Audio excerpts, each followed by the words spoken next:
आखिरकार वही हुआ जो 1.5-2 साल पहले मैं कह रहा था, और जिस बात को कहने की वजह से गोबर के नशे में रहने वाले लबरझंटस मुझको गद्दार कह रहे थे, रजाग्राफी को चीन का दलाल कह रहे थे, जबकि वो पूरी टुकड़ी तानाशाह की दलाल आज साबित हो रही है।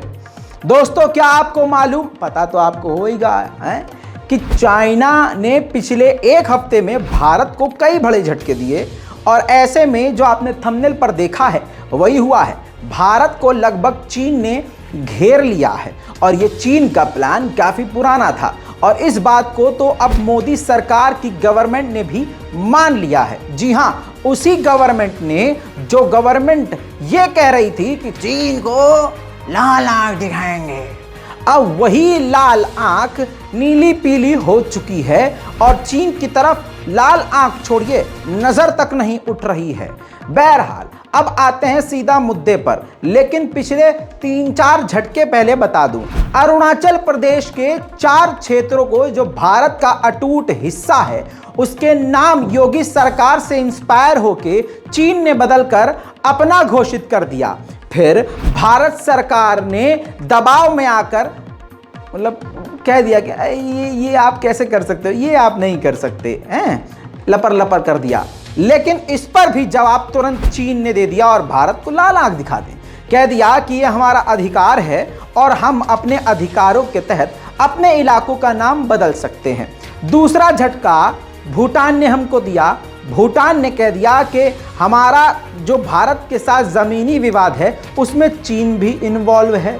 बहरहाल, इसके अलावा एक और झटका ये कि भारत के बिल्कुल बेहद करीब के इलाके में चाइना अपने ही गांव को अब शहर का दर्जा दे रहा है, जो मैंने आपको कल की रिपोर्ट में बताया था। यानी भारत की सीमा से सिर्फ 150 से 200 किलोमीटर चीन पूरी तरह से एक मजबूत शहर बनाएगा, जिससे वहां ट्रेन, मेट्रो, ट्रेड, बिजनेस हर चीज आ जाएगी, जिससे भारत के लिए एक बड़ा खतरा है। अब आते हैं श्रीलंका पर। जी हाँ, श्रीलंका का हम्बनटोटा पोर्ट 99 साल के लिए लीज पर, यानी एक तरह से किराए पर ले लिया है चीन ने। और जब ये हम्बनटोटा पोर्ट लिया था लीज पर, तो मैंने ही अपनी इसी जबान से कहा था कि ये भारत के लिए एक बड़ा खतरा है। लेकिन हमारा वाला तो जब मूड में आता है सामने आकर कह देता है, ना कोई घुसा था, ना कोई घुसा है, ना हमारी पोस्ट किसी के कब्जे में है। सही कहा था, पोस्ट नहीं, 95,000 किलोमीटर वर्ग की जमीन ही हमारे चीन के कब्जे में है। लेकिन उस पर आप सवाल नहीं कर सकते, वरना राहुल गांधी की तरह आपसे, मतलब राहुल गांधी से जब कुर्सी छीन ली तो आपकी और हमारी क्या ही बेसात। बहरहाल, अब उसी हम्बनटोटा पोर्ट में चाइना ने ऐलान कर दिया है, बल्कि ऐलान नहीं, ऐलान करने वाला है, पहले ही खबर सामने आई है। और ये खबर उसने खुद नहीं बल्कि श्रीलंका की इंटेलिजेंस ने सामने रखी है।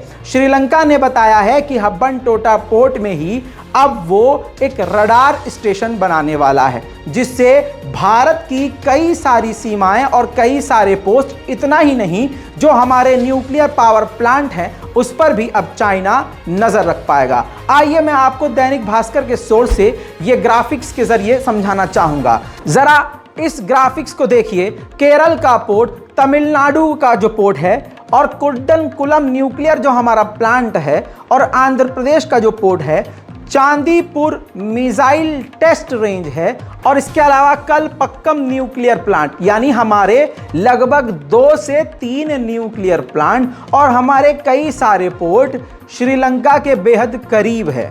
और श्रीलंका में डोरा बे के इलाके में भारत के खिलाफ चाइना ये बेस बनाने जा रहा है। मिसाइल टेस्ट रेंज भी, जो हमारी जो मिसाइल टेस्ट करने की जो जगह है, उस पर भी अब चाइना नजर रख सकता है। और ये जो आपको मैं ग्राफिक्स दिखा रहा हूं, ये भारतीय सोर्स के मुताबिक है, ये कोई विदेशी मीडिया नहीं। अब आइए दैनिक भास्कर का जरा हेडलाइन ही पढ़ लीजिए। भारत पर नजर रखने श्रीलंका में चीन बनाएगा रडार बेस, इसकी रेंज में होंगे हमारे न्यूक्लियर प्लांट। अमेरिका ब्रिटेन की भी निगरानी मुमकिन। लेकिन दोस्तों, अमेरिका और ब्रिटेन का नाम यहां इसलिए लिया गया है गोदी मीडिया के इस अखबार के द्वारा, ताकि अंधभक्तों के पास एक ऑप्शन हो कि वो भारत के खिलाफ कदम नहीं है, वो चाइना का जो कदम है ब्रिटेन और अमेरिका के खिलाफ है। लेकिन समझदार इस बात को खुद ही समझ ले कि श्रीलंका में और श्रीलंका से भारत करीब है या अमेरिका या ब्रिटेन। भारत को लगभग चारों तरफ से घेर चुका है चाइना, और हमारे वाले कह रहे थे, हमारे देश के जो अंधभक्त हैं, कि हमने तो थेल पाला है। लेकिन ससुर के नाती अब समझ में आया कि वो मिट्टी का शेर है।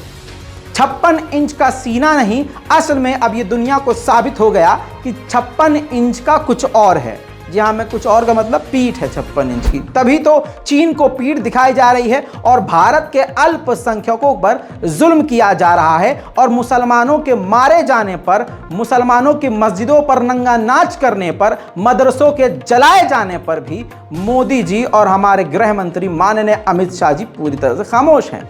जितनी भी भारत की मिलिट्री है वो खुद भारतीयों के ही खिलाफ इस वक्त लगाई गई है, बजाय इसके कि चाइना के खिलाफ उसको तैनात किया जाए। हाल में ही आपको यह भी बता चुका हूं कि चाइना के खिलाफ जब हमें हथियारों की सख्त ज़रूरत है, ऐसे में रशिया अपनी हथियारों की आपूर्ति भारत को नहीं दे सकता, नहीं कर सकता। ये एक भारत के लिए बड़ा खतरा है। इसी का फायदा उठाते हुए चीन ने अचानक से आक्रामकता बढ़ा दी है।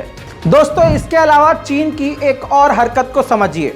डिजिबूटी में पहले से ही लगभग 1600 से 1700 या उससे ज़्यादा उसके चीन के सैनिक तैनात हैं, क्योंकि वहां उसका मिलिट्री बेस है। इसके अलावा हाल में ही उसने यानी चाइना ने साउथ अफ्रीका के साथ और रशिया के साथ अफ्रीका के इलाकों में ड्रिल किया। इस दौरान इस ड्रिल में इस्तेमाल होने वाली 2 युद्धपोत को उसने कोशिश किया कि दूसरे अफ्रीका के देशों में कुछ वक्त के लिए रोक दे और बहानों से उसको वहां तैनात कर दे। अब आपकी स्क्रीन पर इस रिपोर्ट को देखिए, जिस रिपोर्ट के अंदर यह बात खुली है। दोस्तों, सबसे पहले उसने कोशिश करी कि बाटा के इलाके में, जो इक्वेटोरियल गिनिया नाम का एक छोटा सा देश है अफ्रीका का, पहले वो वहां रुके। लेकिन वेस्टर्न ताकतों ने, वेस्टर्न देशों ने इसकी परमिशन को देने के लिए इस देश को मना कर दिया, जिसके बाद बागमोयो नाम का तंजानिया में एक पोर्ट है, इलाका है, वहां पर भी उसने रुकने की कोशिश की। लेकिन वेस्टर्न देशों ने उस देश पर भी, तंजानिया भी प्रेशर बनाया कि आप चीन की युद्धपोत को यहाँ रुकने नहीं देंगे। इसके बाद दोस्तों, अगला उसने अटेम्प्ट किया कि मोजाम्बिक नाम का एक जो पोर्ट है पोर्तुगीज के इलाके में, ये सारे मुल्क छोटे छोटे अफ्रीका के हैं, यहां पर भी वेस्टर्न देशों ने तुरंत जो है इस देश को मना कर दिया कि भाई आप युद्धपोत को यहां रुकने नहीं देंगे चीन के। जिसके बाद आखिरकार चीन का ये जो प्लान था खतरनाक, वो फेल हो गया और चीन के युद्धपोत को वापस लौटना पड़ा। अब इसी रिपोर्ट में मैं आपको अगली खबर पाकिस्तान से दूं। पाकिस्तान की सेना को एक बड़ी कामयाबी हाथ लगी है। बलूचिस्तान के लोग पाकिस्तान से अलग होने की अक्सर मांग करते रहते हैं, इसीलिए वहां बलोच की एक अलग सेना बनी हुई है। तो बलोच नेशनल आर्मी पूरी अलग बनी हुई है, जो पाकिस्तान आर्मी पर और पाकिस्तान के स्टेट्स में अलग अलग धमाके और हिंसा करती रहती है। और इसको पाकिस्तान हमेशा इस संस्था को भारत से और रॉ से जोड़ता आया है। ऐसे में बलोच की इस पूरी आर्मी को बिल्ड करने वाले चीफ, जिनकी तस्वीर ये देखिए, ये पाकिस्तान सेना का काल बन चुके थे, बलोच नेशनल आर्मी के चीफ और संस्थापक गुलजार इमाम। जी हाँ, इनको पाकिस्तान की आर्मी ने गिरफ्तार कर लिया है। जी हाँ, यह पाकिस्तान की आर्मी के लिए अब तक की सबसे बड़ी सफलता है। पाकिस्तान की आर्मी ने इल्ज़ाम इन पर यह भी लगाया है कि इन्होंने भारत का दौरा किया और भारत के इशारों पर पाकिस्तान के खिलाफ काम कर रहे थे। अब आपको एक ऐसी खबर देने वाला हूं जिसके बाद अंधभक्त भारत के कंफ्यूज हो जाएंगे कि सांस कहां से लें और पादे कहां से। असल में अब हाल ऐसा है, पाकिस्तान की जो ये नई सरकार है, अमेरिका की इशारे पर नाचने वाली, मुजरा करने वाली सरकार है। अब इसने अमेरिका के इशारे पर एक नया फैसला लिया है, जिस पर मुझे नहीं पता कि अंधभक्त क्या रिएक्ट करेंगे। अब खबर यह है कि पाकिस्तान की सरकार, ये जो शहबाज शरीफ की सरकार है, जो इस्लामिक संगठन है सैकड़ों तरह के पूरी दुनिया में और ख़ासकर पाकिस्तान में अलग अलग है, अलकायदा है और न जाने पता नहीं कितने सारे हैं, टीटीपी है और बहुत सारे संगठन बने हुए हैं। उन तमाम इस्लामिक ग्रुप के ख़िलाफ़, लड़ाकुओं के ख़िलाफ़ नेशनल वाइड चलाने वाला है। यानी जितने भी इस्लामिक ग्रुप हैं, संस्थाएं हैं पाकिस्तान में, उनके ख़िलाफ़ अब बड़ा ऑपरेशन का ऐलान पाकिस्तान की सरकार ने कर दिया है। अब पाकिस्तान की ये बात कर दी तो आइए पाकिस्तान की फाइनेंशियल कंडीशन भी आपको बता दूं। अमेरिका की नेशनल थिंक एजेंसी ने एक सर्वे सामने रखा है, रिपोर्ट सामने रखी है कि पाकिस्तान 2026 तक 77.5 बिलियन डॉलर दूसरे देशों को चुकाने के लिए मजबूर है। अगर उसने इतनी बड़ी रकम नहीं चुकाई, जैसे अरब को, चीन को और जिन देशों से लिया है, तो पाकिस्तान ब्लैकलिस्ट होगा। और इसी थिंक टैंक की रिपोर्ट में कहा गया है कि पाकिस्तान चुका नहीं सकता इतना पैसा। अब सऊदी अरब ने पाकिस्तान को एक बार फिर से झटका दे दिया है। पाकिस्तान को सीधा इनकार कर दिया है कि वो किसी भी तरह का नया लोन, नई रकम नहीं देने वाला है पाकिस्तान को। हाँ, इसके बदले पाकिस्तान को ये सऊदी अरब राहत दे सकता है कि जो आपको रकम हमें लौटानी है उसका समय बढ़ा देगा कि आप चलिए 1 साल और ले लीजिए, उसके बाद आप दे दीजिएगा।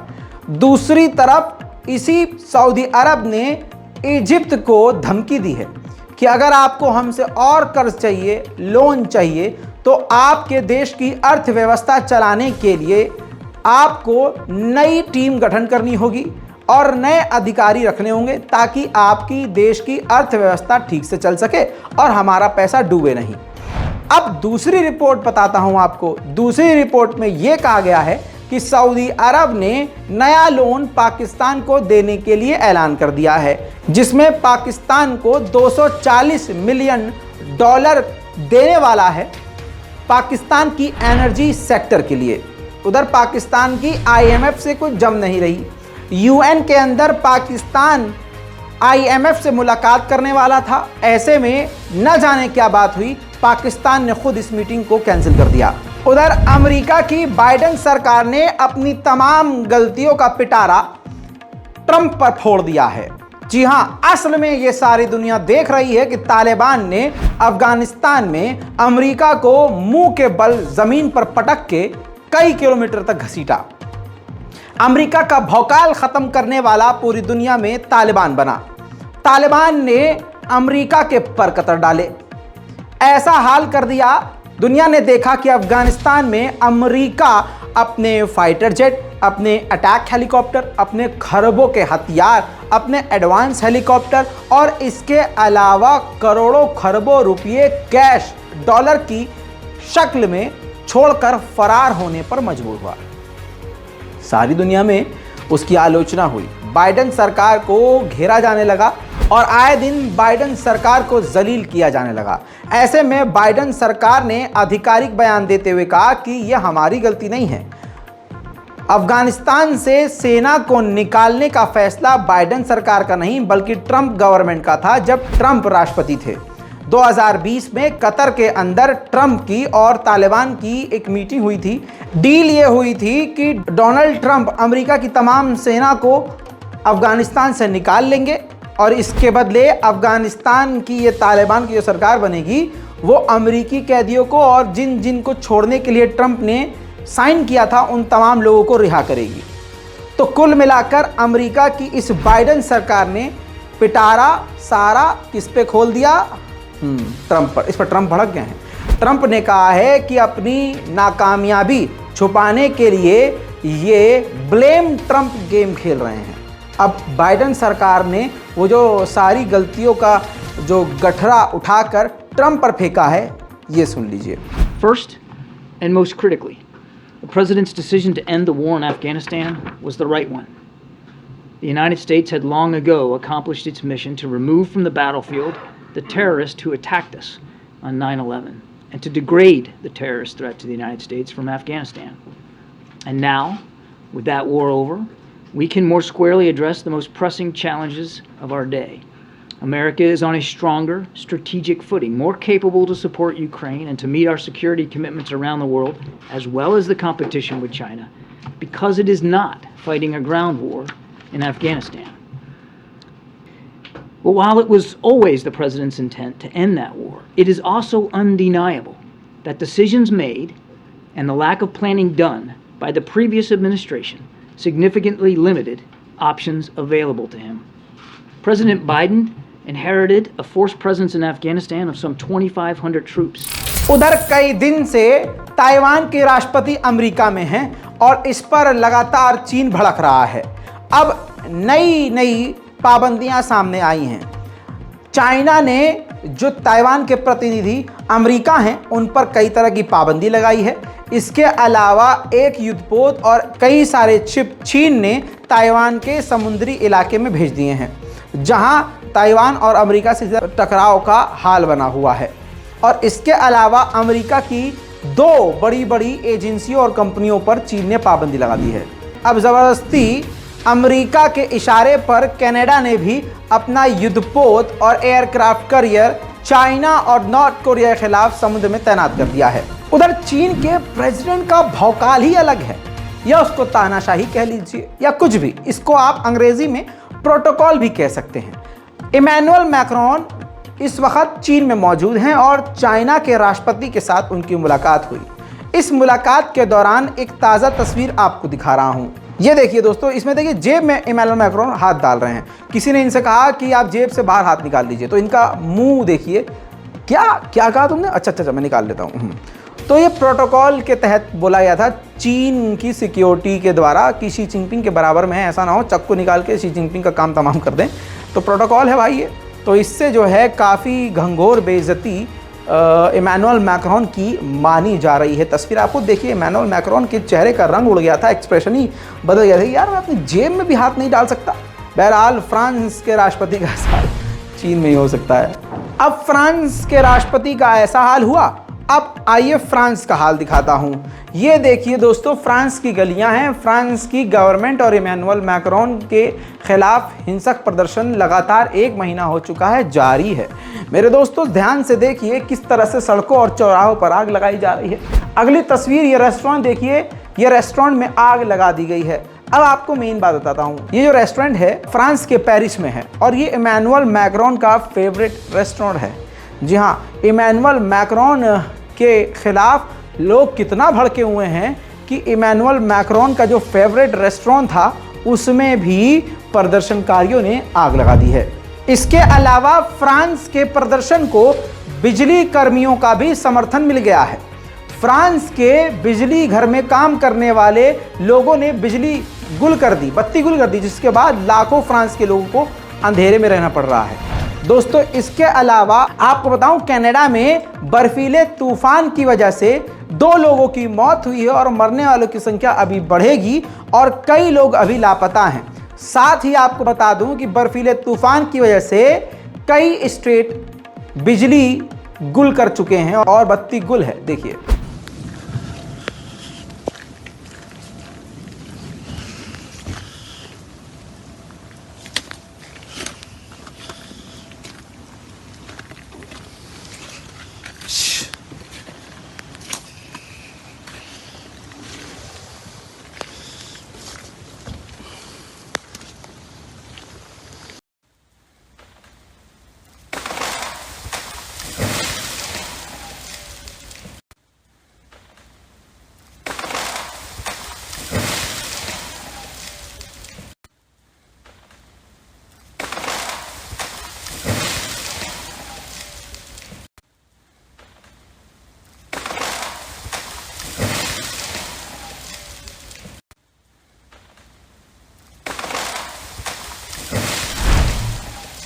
दोस्तों ये थी दुनिया की सबसे बड़ी खबरें आसान और सिंपल भाषा में जल्दी आपके सामने रखी है। इस रिपोर्ट को शेयर कीजिए, लाल बटन दबा के चैनल को सब्सक्राइब कर लीजिए और ये जो घंटा है, बेल आइकन है, इसको क्लिक ज़रूर कीजिए ताकि जैसे ही वीडियो अपलोड हो आपके मोबाइल में नोटिफिकेशन आ जाए। जय हिंद।